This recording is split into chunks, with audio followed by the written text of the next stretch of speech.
नमस्कार, times now Bharat पर आपका बहुत बहुत स्वागत है। आपके साथ मैं हूं राकेश पांडे। शाम के 5 बजने वाले हैं। वक्त हो गया है देश के सबसे पसंदीदा डिबेट शो राष्ट्रवाद का। राष्ट्रवाद यानी देश से बढ़कर कुछ नहीं। असम में हिमंता सरकार ने 90 साल पुरानी परंपरा को विधानसभा से हटा दिया। तो सवाल है कि ये किस किस को अच्छा नहीं लगा। सवाल यह भी कि अगर विधानसभा की प्रोडक्टिविटी को बढ़ाने के लिए फैसला लिया गया तो फिर उस पर धर्म वाली सियासत क्यों हो रही है। दरअसल विधानसभा में कई सालों से परंपरा चली आ रही थी और यह परंपरा मुस्लिम लीग की शुरू हुई थी कि शुक्रवार को नमाज के लिए 2 घंटे का ब्रेक होगा, विधानसभा सस्पेंड रहेगी, सबकी छुट्टी रहेगी, जैसे लंच ब्रेक होता है। यानी नमाज के नाम पर 2 घंटे विधानसभा की कार्यवाही नहीं होती थी, लेकिन अब ब्रेक को हटा दिया गया है।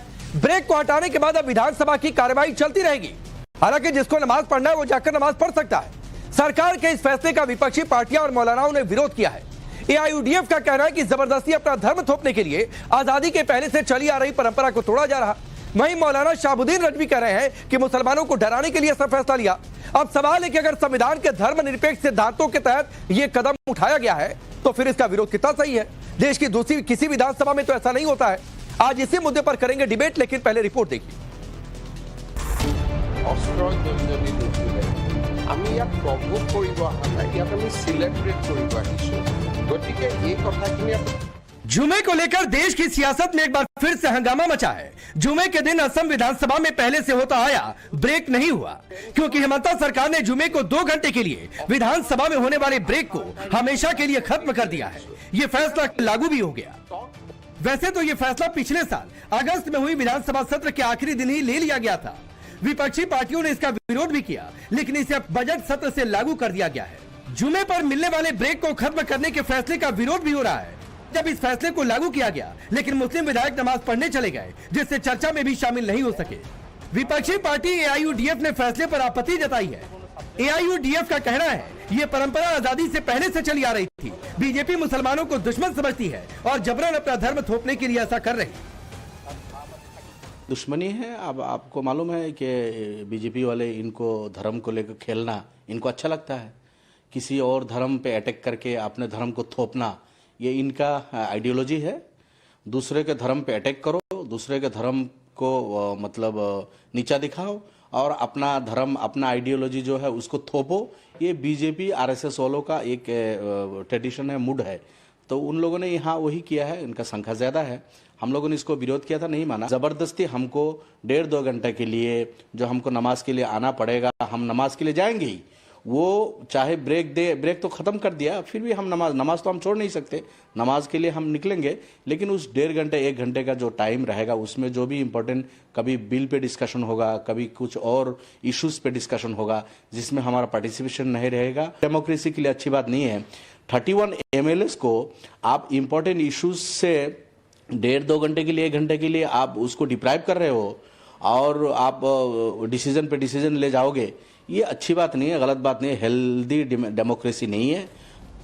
असम सरकार के इस फैसले पर मौलाना शाहबुद्दीन आग बबूला है। मौलाना रजवी आरोप लगा रहे कि हिमंता सरकार बार बार मुसलमानों को डराने धमकाने के लिए ऐसा फैसला करती है।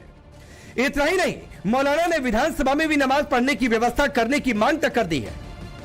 उनका मुस्लिम मुखालिफ चेहरा जगजाहिर हुआ है दुनिया के सामने और वो हमेशा कुछ न कुछ मुसलमानों के खिलाफ बोलते रहते हैं, कोई न कोई खिलाफ मुसलमानों के कार्रवाई करते रहते हैं।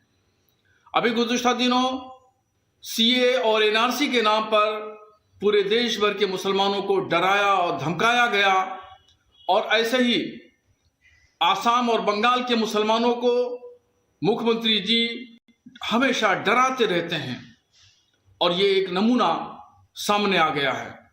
मगर उनको ये समझना चाहिए कि ये चीज़ें बहुत दिन तक कायम नहीं रहती हैं और इस तरह का इख्तदार सत्ता ताउम्र या ता क़यामत नहीं रहता है, एक दिन चला जाता है। आसाम हुकूमत से मुतालबा करता हूं कि वो वहीं असेंबली में कहीं कोई ऐसी जगह मुकर्रर करें जहां पर वो 15 मिनट में अपनी नमाज जुमा मुस्लिम मेंबरान अदा कर सकें। मुसलमान का किस्सा है ना, बात मुसलमान की आ जाती है ना, वो सरकार पूरा रुख चेंज कर देती है अपना।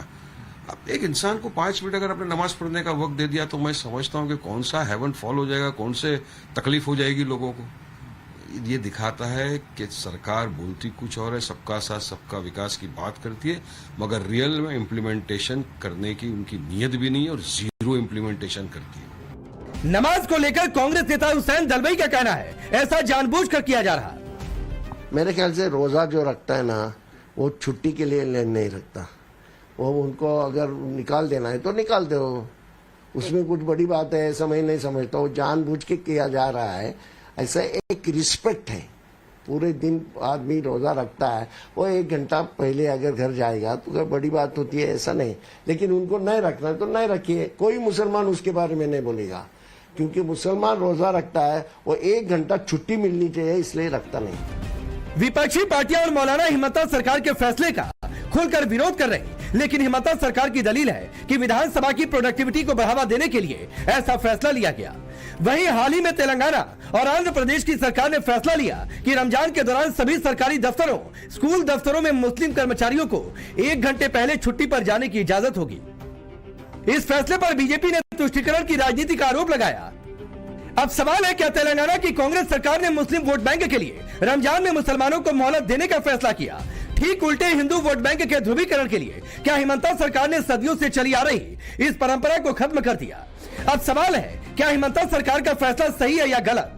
सवाल यह भी है कि अगर विधानसभा की प्रोडक्टिविटी को बढ़ाने की बात है तो फिर उसे मुसलमान विरोधी क्यों कहा जा रहा? ब्यूरो रिपोर्ट, टाइम्स नाउ नव भारत। तो चलिए, आपने रिपोर्ट देखी, आपका परिचय मैं आज के मेहमानों से करवाता हूं। राकेश त्रिपाठी भारतीय जनता पार्टी के नेता और प्रवक्ता, मोहम्मद फैज खान है स्टूडियो में, नेशनल कन्वीनर है राष्ट्रीय मुस्लिम मंच के, विवेक बंसल जी जुड़ेंगे कांग्रेस पार्टी के नेता, हाफिज नूर अहमद अजहरी है इस्लामिक स्कॉलर के तौर पर, धर्मेंद्र यादव जी है समाजवादी पार्टी के नेता और प्रवक्ता। आप सभी का बहुत बहुत स्वागत है। धर्मेंद्र यादव, पहला सवाल आपसे, पॉलिटिकल डिबेट, क्योंकि कहा यह जा रहा है कि एंटी मुस्लिम एजेंडा है, तो जरा साबित करिए सर, कैसे एंटी मुस्लिम हो गया? राकेश जी, इस देश की खूबसूरती और इस संविधान की जो खूबसूरती है वो भाईचारा में है। पूरा देश और दुनिया जानती है कि भारतीय जनता पार्टी किस तरह से अपने राजनीतिक फायदे के लिए भाईचारा को खत्म करने का प्रयास करती है, और इतने हद तक जा सकती है, जैसे उदाहरण के तौर पर आप ऐसे देख सकते हैं कि डिजिटल महाकुंभ हो रहा है प्रयागराज में, और उस डिजिटल महाकुंभ के आड़ में इस देश की नारी शक्ति, हमारी माँ बहनों की अस्मिता भी भारतीय जनता पार्टी की सरकार में ऑनलाइन बिक्री हो रही है, और उस पर भी भारतीय जनता पार्टी शर्म नहीं खा रही है कि इतने बड़े आयोजन में इतना बड़ा फेल्योर हो गया तो इस पर कोई कार्रवाई करी जाए। तो हम सवाल ये उठाना चाहते हैं कि अगर भारतीय जनता पार्टी डिजिटल महाकुंभ में अपनी बेटियों की नहाती हुई अश्लील तस्वीर इंटरनेट पर अवेलेबल है बिक्री के लिए, तो ये भारतीय जनता पार्टी नहीं धर्मेंद्र यादव, मैं यही कहता हूं सर कि थोड़ा सा कॉमन सेंस इस्तेमाल करिए। भारतीय जनता पार्टी बिकवा रही है। अरे वहां लाखों लोग थे, लाखों लोगों के मोबाइल थे, किसने उठाकर किसने क्या तस्वीरें कहां पर अपलोड की, उस पर पुलिस कार्रवाई कर रही है। अगर कार्रवाई की डिटेल चाहिए होगी तो राकेश त्रिपाठी आपको जानकारी दे देंगे, उस पर कई सारी FIR भी दर्ज है। लेकिन मैं धर्मेंद्र यादव आपके फायदे की एक सलाह देता हूं, आप महाकुंभ पर जाएंगे, आप फिर सवालों का जवाब नहीं दे पाएंगे। तो नहीं, मैं सुन ही रहा हूं सर।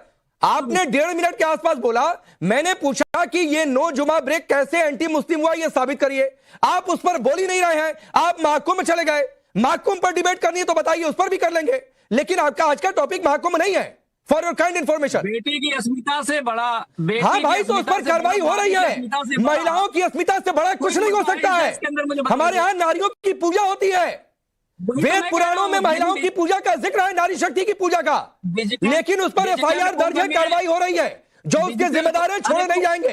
कार्रवाई की डिटेल चाहिए होगी, राकेश त्रिपाठी दे देंगे जवाब में। लेकिन आप बताइए कि असम में नो जुमा ब्रेक कैसे एंटी मुस्लिम हुआ? राकेश भाई, जो भारतीय जनता पार्टी के योगी सरकार के दावे थे, AI बेस्ड कैमरे, मेरे प्रभु, हाँ ठीक है, चलिए आपका ये सवाल नोटिस हो गया। राकेश त्रिपाठी के पास जाऊंगा, इसका जवाब वो दे देंगे। धर्मेंद्र यादव, इसका जवाब वो दे देंगे। क्या हुआ उस AI टेक्नोलॉजी का, वो जवाब देंगे। आपका सवाल ट्रांसफर कर दिया, अब मेरे सवाल का जवाब दीजिए। पहले इस सवाल का जवाब ले अरे ले लूंगा ना, ले लूंगा। आप नहीं धर्मेंद्र यादव, एक तो सिखाइए नहीं कि मैं कब किस सवाल का जवाब लूं। आपका सवाल नोटिस हुआ, आपका सवाल मैंने राकेश त्रिपाठी को बोला, उनकी बारी आएगी, वो जवाब देंगे। अब पहले मेरे सवाल का जवाब दीजिए, क्योंकि सबको बुलाया जाता है सवालों का जवाब देने के लिए। सवाल के जवाब में अगला सवाल करके ट्रांसफर मत करिए। राकेश भाई, आप देश के बुद्धिजीवी जर्नलिस्ट हैं, आप मुफ्त की सलाह दे सकते हैं तो मैं भी तो दे सकता हूँ। अब आप हाँ तो सवाल नोटिस हो गया ना मेरा भाई, सवाल नोटिस हो गया, सवाल ट्रांसफर हो गया।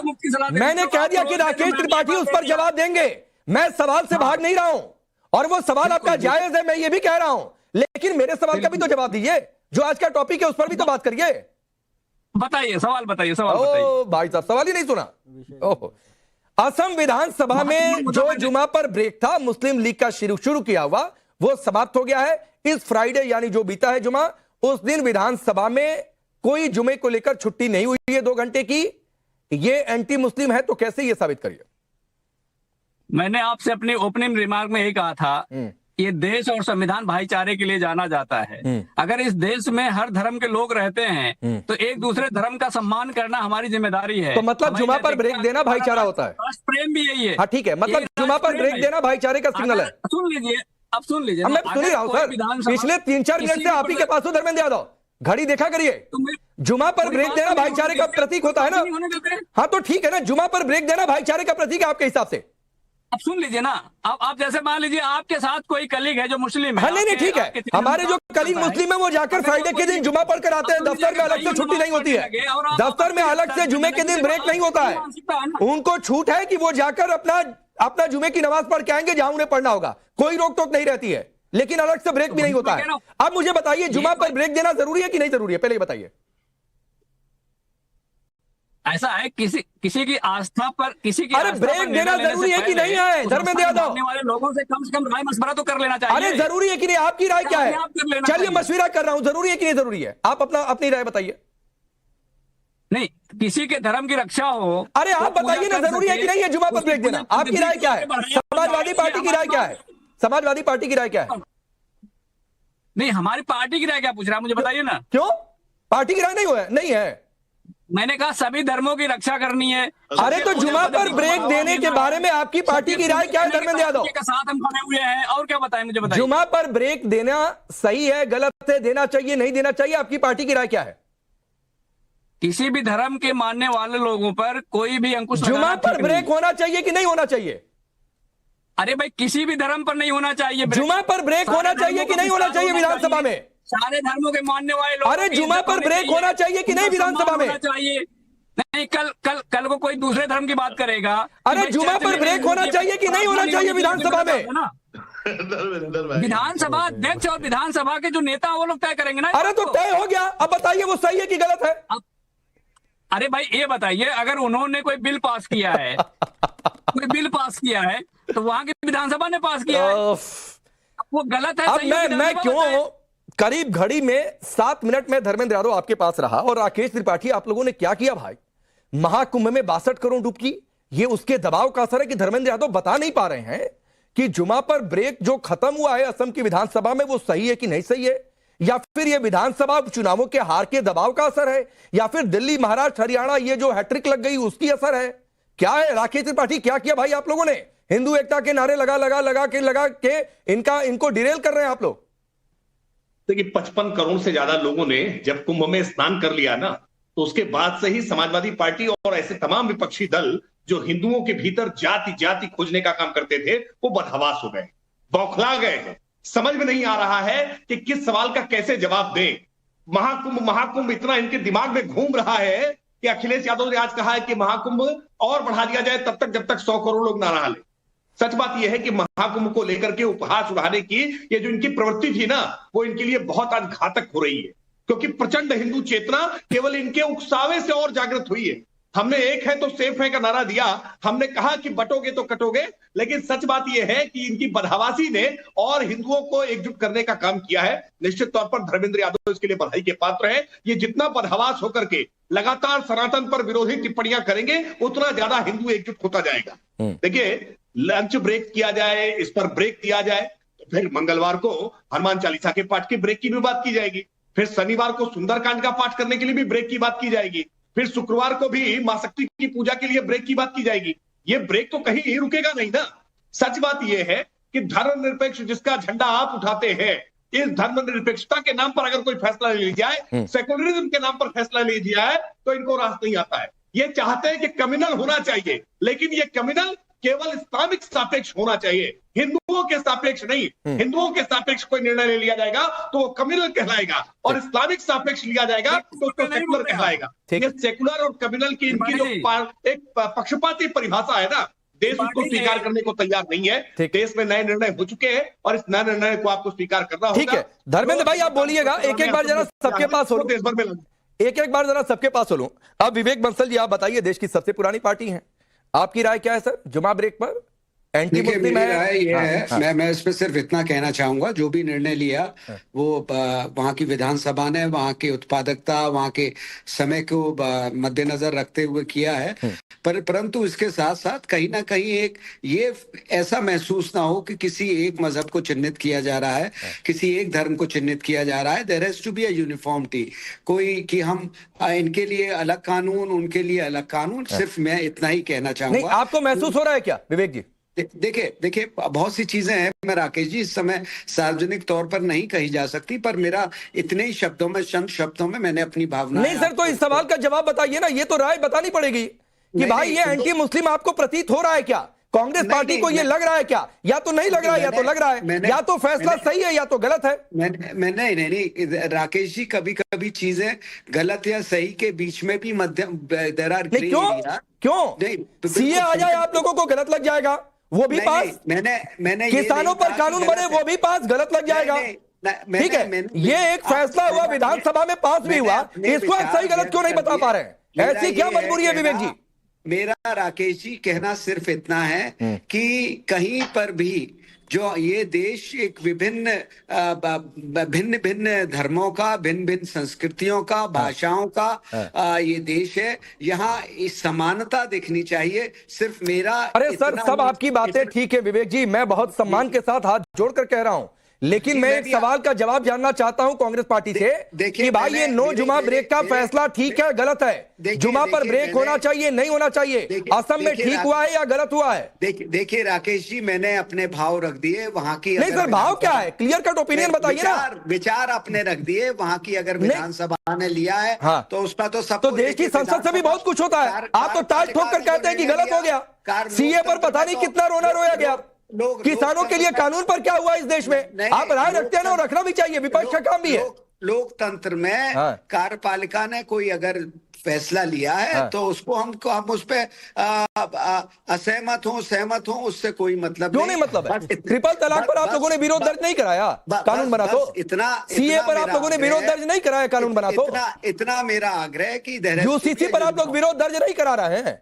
नहीं कोई मैं विरोध ना मैं नहीं, क्यों? और नहीं मैंने अरे अब आप लगता है आपको भी बुलडोजर संस्कृति की आदत हो गई। नहीं मुझे क्लियर कट सवाल पूछने की आदत है, मुझे दूध का दूध और पानी का पानी करने की आदत है विवेक जी। और ये दिख रहा है कि आप लोग दबाव में हैं, समाजवादी पार्टी दबाव में है, कांग्रेस पार्टी दबाव में दिख रही है, जो बता नहीं पा रही है, और ये शायद हिंदू एकता का दबाव है, हिंदू एकता का असर है। फैज खान, मैं आऊंगा। अजहरी साहब, जानबूझकर आपके पास थोड़ा देर से आ रहा हूं। फैज खान, जरा ये बताइए, ये दबाव है क्या है? ये डिरेल हो रहे हैं क्या है भाई? क्या इक्वेशन चल रहा है? रब्बिश रहली सदरी व यस्सिर ली अमरी वहलुल उक़दतन मिन लिसानी यफ़क़हू क़ौली। देखिए राकेश पांडे भैया, अब तक जो प्रश्न आपने पूछे इन लोगों ने किसी ने भी उत्तर नहीं दिया। डिरेल हो रहे हैं, विषयांतर हो रहे हैं, जिसे हम कहते हैं, ये उत्तर नहीं दे रहे। मैं स्पष्ट कहना चाहूंगा, देखिए मैं भी मुस्लिम हूं, मैंने भी तमाम स्कूल, कॉलेज, एनएसएस, एनसीसी के कैंप किए, और जुमे के दिन क्या होता है मुझे ही पता है। एक म्यूचुअल अंडरस्टैंडिंग होती है, भाई तुम आधे घंटे के लिए जाओ, चुपचाप आ जाओ, लेकिन पूरा कैंप, पूरा ऑफिस, पूरी विधानसभा बंद कर देंगे 2 घंटे के लिए, हम नमाज पढ़ रहे तो कोई भी काम नहीं होगा। ये तो बिल्कुल गलत है और ऐसा कभी नहीं होता है। मुझे आश्चर्य हो रहा है आज इस टीवी चैनल पर बैठकर कि असम में ऐसी प्रथा 100 सालों से चली आ रही है कि यदि जुमे का दिन है, मुसलमान नमाज पढ़ने जा रहे हैं तो कोई काम नहीं होगा। फिर तो कहेंगे जी त्रिकाल संध्या है, हमको 3 टाइम पूजा करने दो, उस समय कोई काम नहीं होगा। ईसाई कहेंगे हमको प्रेयर करने दो, उस समय कोई काम नहीं होगा। भाई तुम्हारी जो प्रार्थना का समय, उसमें 5 मिनट तुम प्रार्थना कर लो। पूरी व्यवस्थाएं, पूरी विधानसभा क्यों रोकी जाएंगी? बिल्कुल इससे कार्य क्षमता पर प्रभाव पड़ता है। और जो निर्णय लिया हेमंत बिस्वा शर्मा जी की सरकार ने, बिल्कुल वो ठीक है। तुष्टीकरण की ये राजनीति बंद होनी चाहिए। मुसलमानों को 1 घंटा पहले छोड़ दो, 2 घंटा पहले छोड़ दो, जुमे के दिन घोषित छुट्टी दे दो। नहीं, अंडरस्टैंडिंग से आप चले जाओ, वो एक समझबूझ होती है। हम भी मुसलमान हैं, हम भी जी 5 मिनट के लिए जा रहे हैं बोलते, कोई मना नहीं करता है। तो ये एक समझबूझ होती है। नहीं और कोई मना क्यों करेगा? आप अपने इष्ट की आराधना करिए, नमाज पढ़िए, मना कोई क्यों करेगा भाई? ये भारत और मना करने का किसी को अधिकार है क्या? और उसका कोई समर्थन करेगा क्या किसी ने ऐसी हिमाकत कर दी तो? लेकिन मैं अजहरी जी एक बात आपसे पूछना चाह रहा हूं, आप बताइएगा ये सही है गलत है तो बताइएगा, लेकिन एक चीज देखिए, ये कांग्रेस, सपा, दूसरी कई पार्टियां हैं जो कहती हैं कि मुस्लिम वोट बैंक तो हमारा है, उसके लिए लड़ाई लड़ती है, लेकिन ये तो गजब धर्म संकट में है। मुस्लिम वोट बैंक पर खुलकर दावा भी नहीं ठोक पा रहे। ये हिंदू एकता का दबाव बहुत ज्यादा बढ़ गया है और आप मुस्कुरा भी रहे थे धर्मेंद्र यादव जब जवाब नहीं दे पा रहे थे। धर्मेंद्र यादव हो या कांग्रेस पार्टी के प्रवक्ता हो, दोनों लोग सवालों से भाग रहे थे। मैं वैसे तो बड़ा सम्मान करता हूं मैं आप लोगों का, आप लोग बड़े हैं और बहुत पुराने लोग हैं, मैं नया हूं आपके यहाँ, आपके साथ में बोलता हूं, लेकिन इतना जरूर कहूंगा कि आप लोग भाग रहे थे सवालों से। और जबकि जब आप जब मुसलमानों का वोट लेने का नंबर आता है तो आप लोग पहली सीढ़ी में सबसे आगे खड़े हो जाते हो। ये बात आपकी ठीक नहीं है। दूसरी बात मैं ये कह रहा हूं बहुत खुल करके कि आपसे भी राकेश भाई एक बात मेरी शिकायत है कि एक है कि सरकार कोई फैसला कर दे, चाहे वो लव जिहाद का मामला हो, चाहे वो यूसीसी लेकर के आ जाए, चाहे सीए की बात आ जाए, आपको सरकार के साथ में खड़े होना है, कुछ भी हो जाए। जबकि आप पत्रकार हैं, आपको सवाल करना चाहिए कि नमाज जो वहां पहले से होती आ रही है, भाई वहां के मुख्यमंत्री को क्या परेशानी थी इससे? भाई आप विधानसभाओं में कभी आप उर्दू पढ़ने वाले हो कटमुल्ला कह रहे हो, कभी आप वहां असम की सरकार है आपकी वहां पर तो आप वहां नमाज पर पाबंदी आप लगा रहे हो, ये क्या है? लगा रहे हैं भैया 2 घंटे के लिए विधानसभा बंद कर दो, नमाज पे पाबंदी कोई नहीं लगा रहा है। राकेश भाई ने स्पष्ट कर दिया है, ना कभी लगाई गई ना लगाई जाएगी, कोई भी नमाज पर पाबंदी नहीं लगा रहा है। मैं पढ़ता हूँ नमाज, मुझे कहीं कोई नहीं रोकता है, लेकिन मैं कहती हूँ मेरी नमाज का वक्त हो गया, पूरा स्टूडियो बंद कर दो। राकेश भाई आप चुप हो जाओ, सब चुप हो जाओ, मैं जब तक नमाज नहीं पढ़ूंगा। अच्छा मैं क्लियर कर रहा हूं, सुनिए क्योंकि इन्होंने पहले मुझसे शिकायत की ना, तो आपकी शिकायत मैं दूर कर देता हूं। सर मेरा काम है सच को देश के सामने रखना, मेरा काम है कोई खबर आती है उसका विश्लेषण करना, उससे जुड़े हर सवाल को उठाना। आप मुझे बताइए ना अजहरी जी, चलिए ठीक है ना, अगर इतना जरूरी है तो देश की किस विधानसभा में ऐसा होता आया है? क्यों नहीं आप लोगों ने मांग उठा दी कि हर विधानसभा में 2 घंटे का जुम्मा ब्रेक दे दो? होता है क्या किसी देश की विधानसभा में ऐसा? और अगर देश की सारी विधानसभाओं में ऐसा नहीं होता है तो असम की विधानसभा में भी हो, ये क्यों जरूरी है? मैं ये पूछ रहा हूं। और जरूरी है तो फिर सारी विधानसभाओं में क्यों ना हो जाए? अरे सुनो ना, अरे राकेश भाई, असम की विधानसभा में होता आया है। नहीं क्यों, किसने शुरू किया था? मुस्लिम लीग ने शुरू किया था, मुस्लिम लीग ने शुरू किया था, एंटी मुस्लिम और 1937 में शुरू हुआ था। अजहरी जी 1937 में शुरू हुआ था। आ रहा हूं राकेश जी, एक मिनट दीजिए। 1937 में शुरू हुआ था जनता पार्टी की एंटी मुस्लिम एजेंडे का। अरे मेरे प्रभु, तो कैसे कई राज्यों में अभी कांग्रेस की भी सरकार है, वहां पर भी इस समय जुमा ब्रेक नहीं हो रहा है मुझे, और मैं मजबूरी समझ रहा हूं विवेक जी क्यों नहीं दे पा रहे थे, क्योंकि पलटकर सवाल जाता कि हिमाचल में क्यों नहीं है जुमा ब्रेक। अगर कहते धर्मेंद्र यादव की जरूरी है तो सवाल ये पलटकर जाता अजहरी जी कि आपकी सरकार थी, आपने क्यों नहीं दिया जुमा ब्रेक? राकेश जी थोड़ा पानी पी लें। नहीं मैं बहुत पानी पीता हूं, बोलिए। किसी से कह ले आए आपके लिए पानी? नहीं सर, बहुत पानी रखा हुआ है। मैं ये कह रहा हूं बड़ी जिंदा दिली के साथ और बड़े ही खुले लफ्जों में कि भारतीय जनता पार्टी का एजेंडा सिर्फ यही है, नमाज, मस्जिद, रोजे,